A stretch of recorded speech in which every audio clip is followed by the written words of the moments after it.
Marero uwo bita Snoop Dogg mwese muramuzi. Snoop Dogg rero aracyashima ibyo umwamikazi Elizabeth wa kabiri Yamukore. Mu by'ukuri rero umuraperi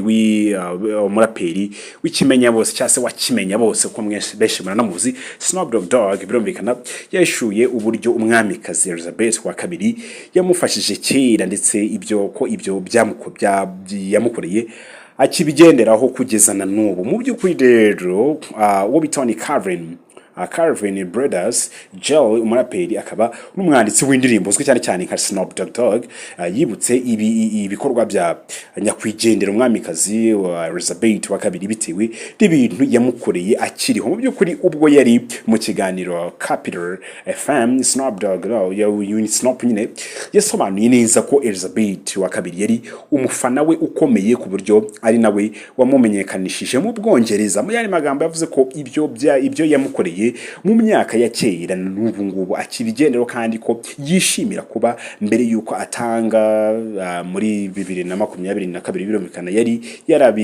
yarabimushimiye amaso ku maso bigambe muyandi magana yaramushimiye ku maso ku maso. Mu by'ukuri rero mu 1993 Snoop Dogg yashinjwaga ubwicanyi guca ibirego bikaza kuvanwaho rero mu 1996 nyuma yaho kudahamwa n'icyaha icyo gihe. Rero Elizabeth wa kabiri yafashije uyu muraperi kudacibwa ku butaka bw'Ubwongereza ubwo yajyaga muri icyo gihugu mu bitaramo birumvikana bitaramo yakoraga. Sasa mu by'ukuri icyo gihe ubwo Snoop Dogg Snoop Dogg yagerageza cyase yegeraga mu Bwongereza yahise asabwa guhagarika ibitaramo ahafite ndetse ahabwa amasaha 28 yo kuba yavuye muri iki gihugu. Mu yandi magambo kumwirukansa amaguru atakora hasi itaraganya yo kuba yavuye muri icyo gihugu. Rero sasa bitewe n'ibyaha yashinjwaga icyakoze ibisiko byagenze kuko umwamikazi Elizabeth wa kabiri yahise ategeka ko uyu muraperi bamureka agakora ibitaramo bye. Muri 2015 ubwo bita Snoop Dogg yasobanuye ko Elizabeth wa kabiri nyine yamurwanisha kugira ngo atirukanwa kubera